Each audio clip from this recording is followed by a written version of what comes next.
Good morning, everybody. Happy Thursday. We have an amazing show for everybody today. What do we have, Krystal? Indeed, we do. A lot to get to this morning. We had the final GOP debate last night. It was a bit of a raucous affair. Sure, it was interesting. It was fun. I enjoyed it. It was. Yeah. I think it was actually the best of the four debates. I agree with you. Admittedly, that's a low bar, but we will show you all of the sort of highlights, lowlights, whatever from that. Also, we have a lot of updates coming out of Israel. They are preparing to flood those tunnels.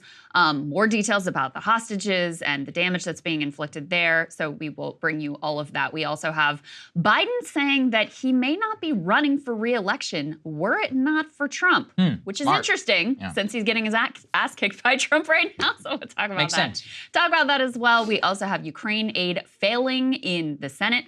We have Congressman Thomas Massie under fire, being smeared as an anti-Semite for a meme that he posted. We'll break that down for you. And Saagar is going to do a deep dive into this whole affair with the university presidents, free speech, et cetera, et cetera. I So got a lot to get to this say morning. about that. A lot to say about it. Anyway, let's go ahead and put this up there on the screen. We just want to take this opportunity just to remind everybody we do have a discount going on for the holiday season on our yearly memberships. If you are going to be able to help us out, it really means a lot. By signing up for a year, you're helping us all the way through the election season. And, in order to fund our efforts, our staff was working overtime last night. All of us got very little sleep watching the GOP debate, so you don't have to. If you appreciate that, you can help us out, breakingpoints.com. And so with that, let's actually get to the GOP debate. What were the highlights, the lowlights? What do you actually need to take away from this? And the top line is that Vivek Ramaswamy, Ron DeSantis spent a decent portion of their time attacking Nikki Haley because of her rise in the polls. DeSantis in particular using his very first answer to go after Nikki, showing that she really is bleeding not only some of his support,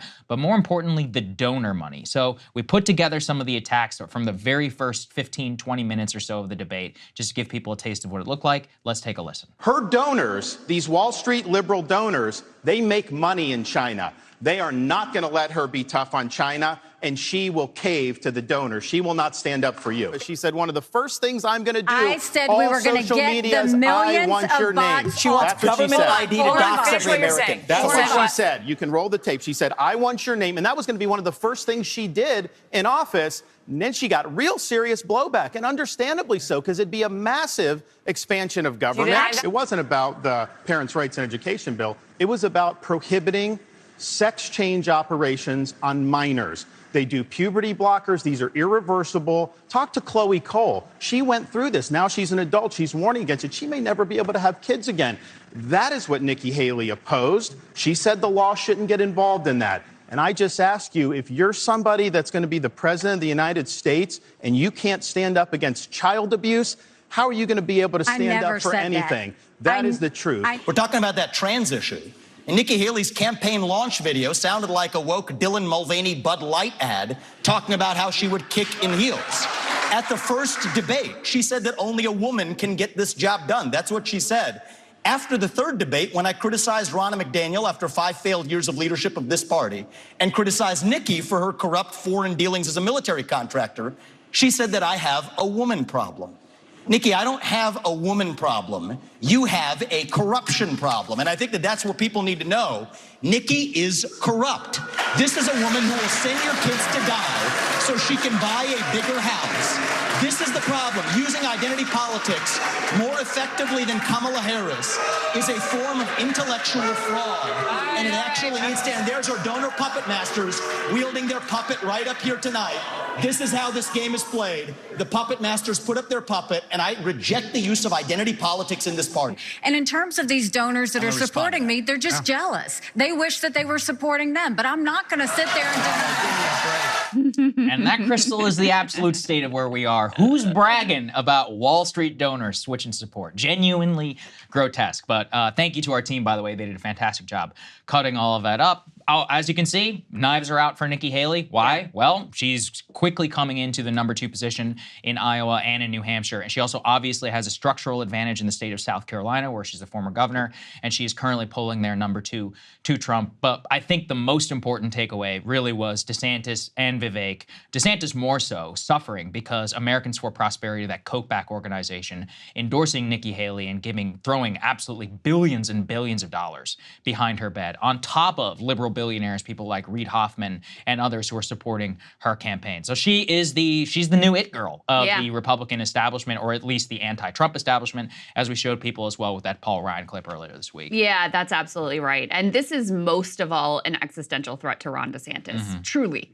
Like a potentially campaign-ending threat to Ron DeSantis, because he decided he was going to run his campaign in this different way of, instead of having most of the money come in directly to his campaign, where you have limits on how much individuals can contribute, that he was going to rely on a few massive donors, billionaire donors, to contribute to his super PAC. We covered previously how that super PAC is now in like total disarray. And then when you have donors fleeing him, moving to Nikki, this is a major issue for him, because he's not like a Donald Trump to have like the grassroots support to be able to raise tons of money, or like a Bernie Sanders, or, you know, that type of candidate.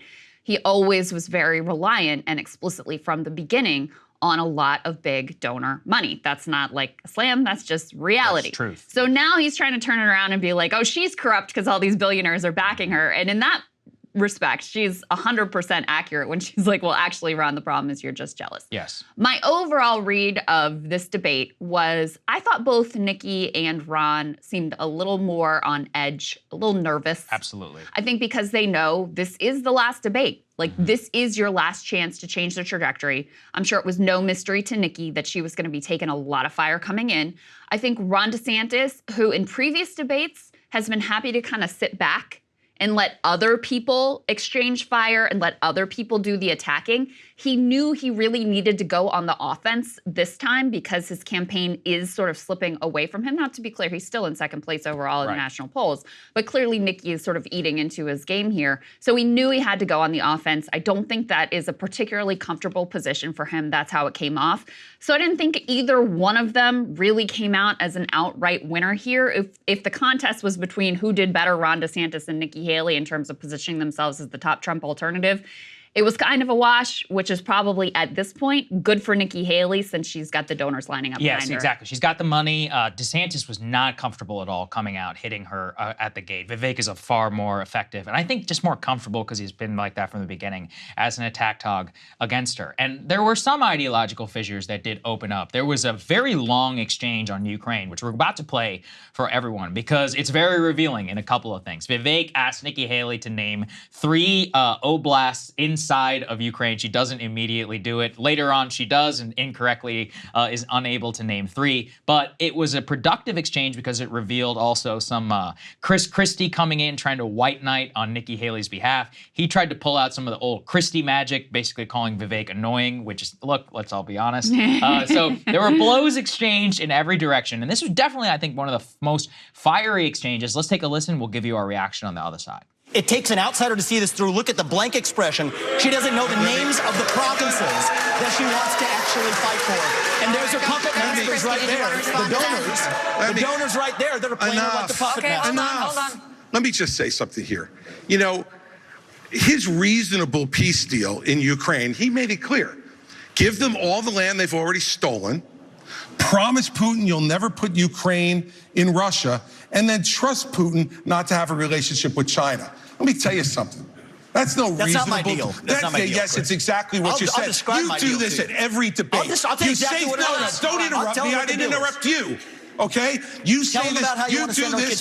You do this at every debate. You go out on the stump and you say something. All of us see it on video. We confront you on the debate stage. You say you didn't say it, and then you back away. And I want to say what exactly what I said, Chris. I'm not done yet. Well, this is now look. This is nonsense. This man is spewing. This man is spewing nonsense. Let me tell you something. This is the 4th debate. The 4th debate that you would be voted in the first 20 minutes as the most obnoxious blowhard in America. So shut up for a little while. I'm going to respond to that. I want to say your version. We're going to let you respond to that. After the main book, I'll take that. I want to say something else. We're now 25 minutes into this debate, and he has insulted Nikki Haley's basic intelligence, not her positions, her basic intelligence. She doesn't know regions. She wouldn't be able to find something on a map that his 3-year-old could find. Look, If you want to disagree on issues, that's fine. And Nikki and I disagree on some issues. But I'll tell you this, I've known her for 12 years, which is longer than he's even started to vote in a Republican primary. Chris, your version of foreign policy experience was closing a bridge from New Jersey to New York. Yeah. So do everybody a favor, just walk yourself off that stage, enjoy a nice meal, and get the hell out of this race. When it comes to Nikki, I think if you're going to actually send your sons and daughters to go die in somebody else's war, excuse me, Chris, I'm speaking, and I'm not done yet. I haven't heard the time when you aren't and we're going to be done. So listen up to this, is if these people want to send your sons and daughters to go die in Ukraine, they've been arguing for it for a year. $200 billion of our taxpayer money sent over.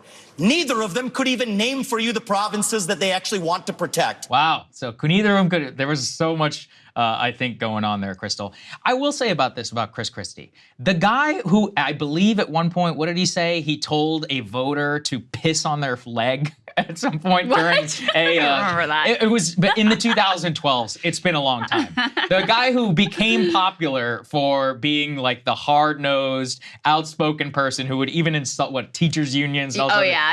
Now he has a problem with going after people, questioning their basic intelligence. True. It's like, what are we doing here, man? True. You're lecturing us all about decorum. You are one of the people who became famous for rejecting it. That said, the exchange and overall that you saw there is that obviously there is an intense amount of personal animus, I think, at this point between all three of them. DeSantis kind of just trying to sit back through all of it. But I mean, ideology also is a little bit below it because the fundamental difference there was on Ukraine, on aid, and really just on foreign policy in general that it was happening throughout it. Yeah, and so let's talk about the substance first. I mean, obviously, I thought I'm much more in line with Vivek's views there. And I think when he says about Nikki Haley, he had that line that we played in the other mashup that's like, she wants to send your sons and daughters to die in a war that just so she can get a bigger house.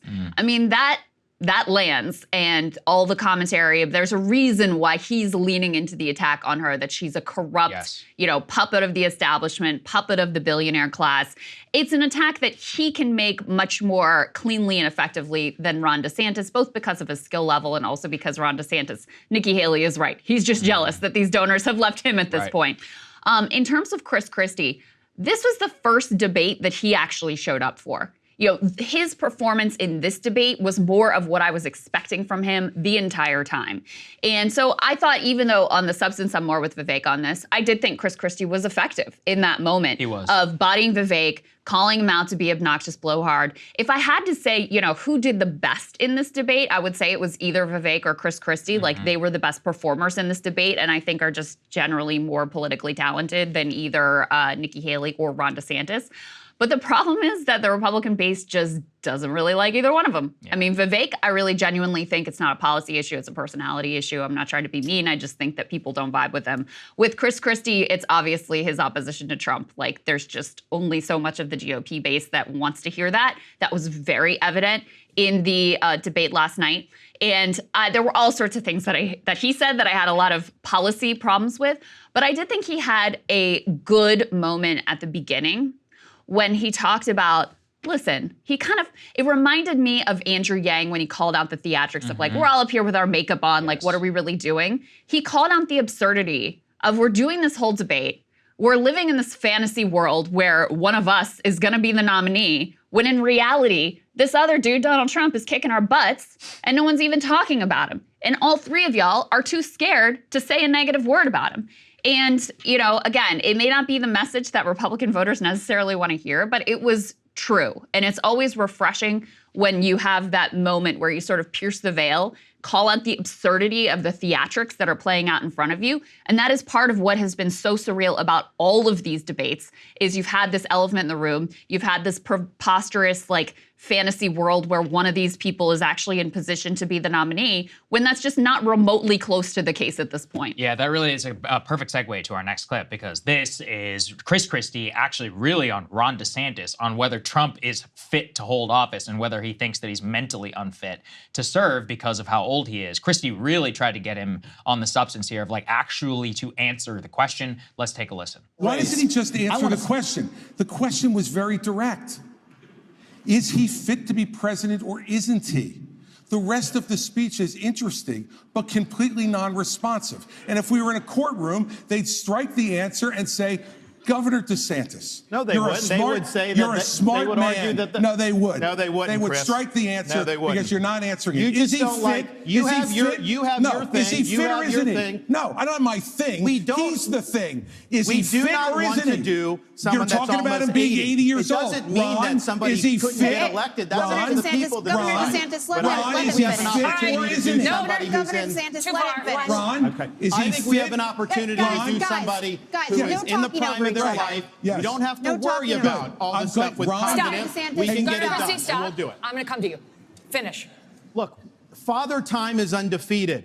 I don't know how he would score on a test, but I know this. We have an opportunity to nominate someone and elect someone for 2 terms who's going to be spitting nails on day 1 and for 8 years So deliver you do think he's big fit? result. You we do should think. not nominate somebody He won't who's, answer. who's almost 80 years old. He's afraid to answer.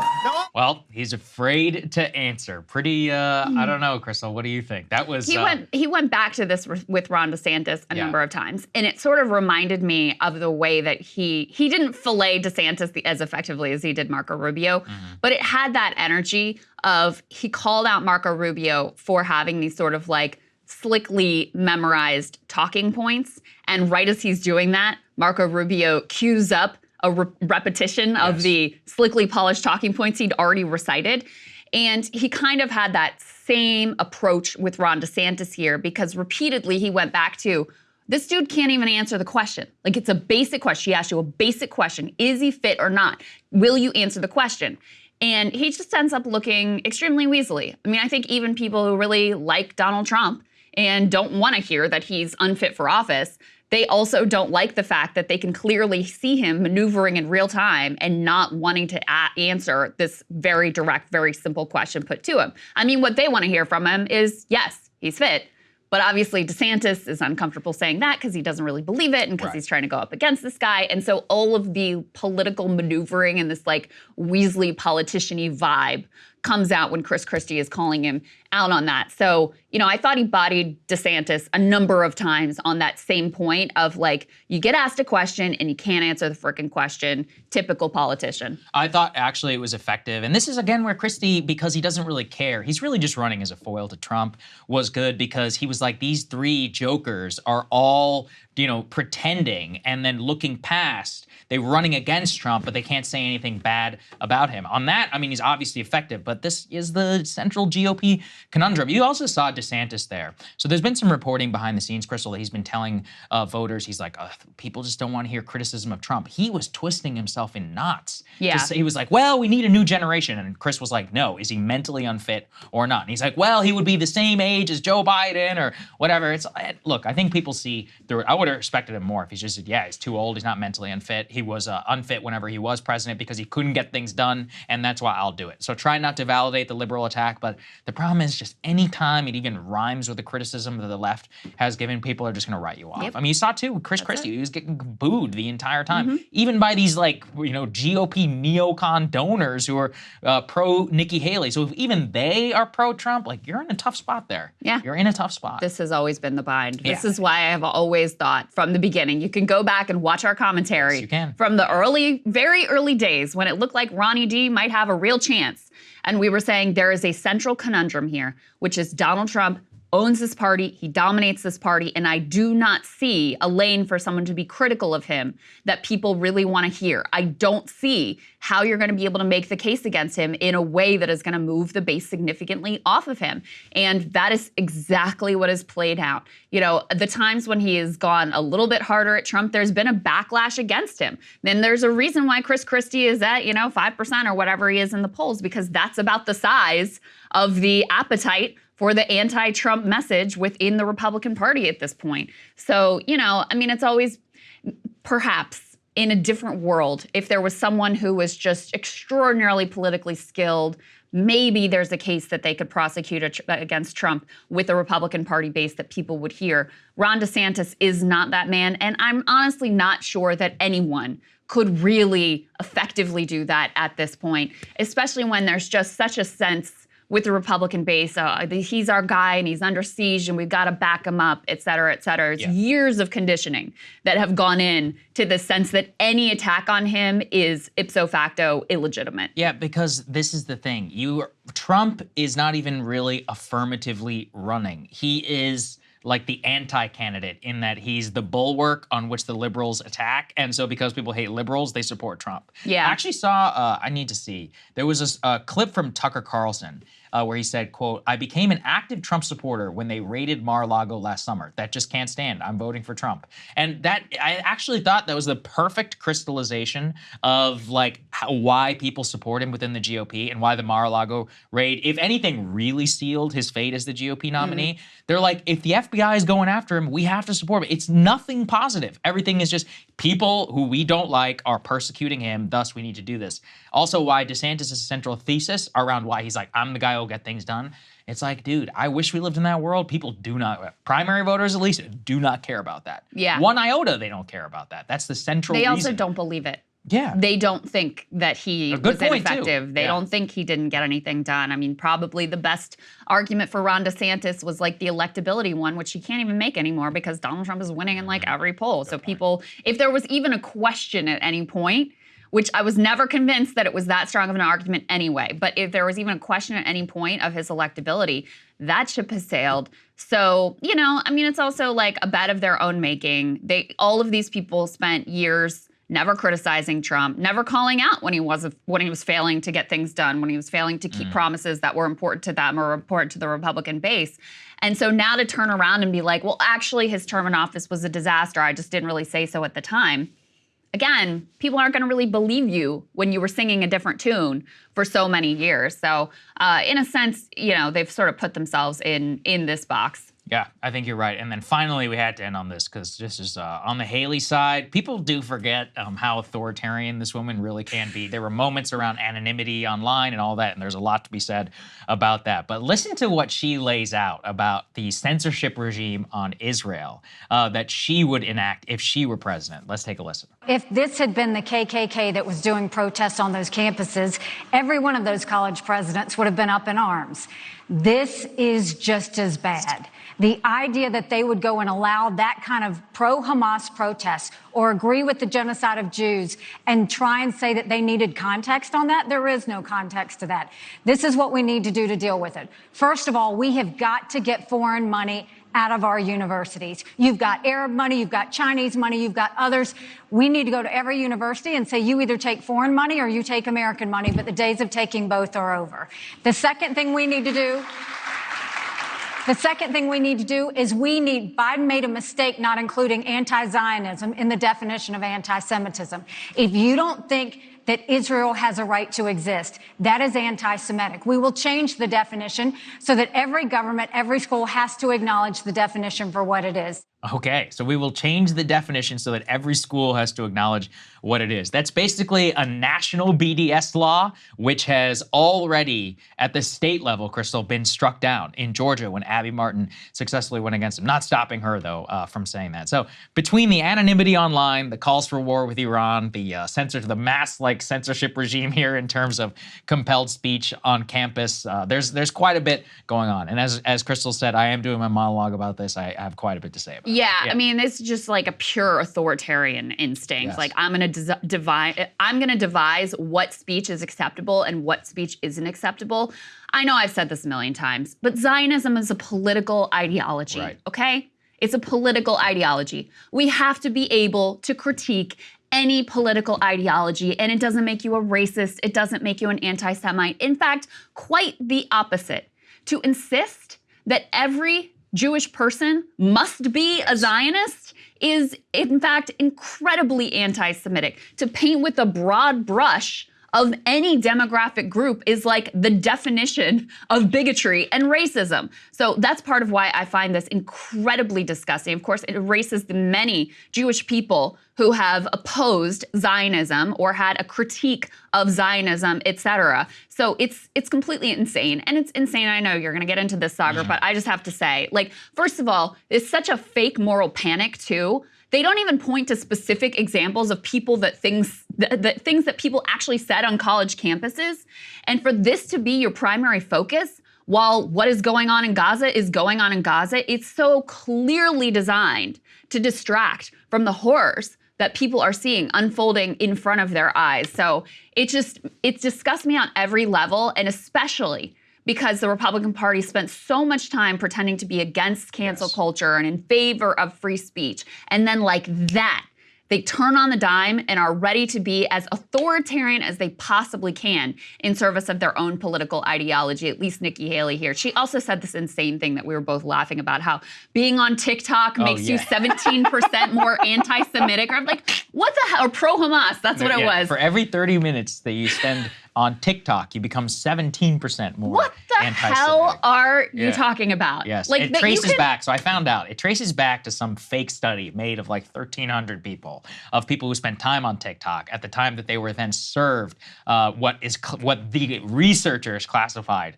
as quote unquote pro-Hamas and or pro-Palestinian content. So that is the root of this idiocy. I actually tweeted this morning, Krystal, studies show every 30 minutes spent listening to Nikki Haley, you become 117%.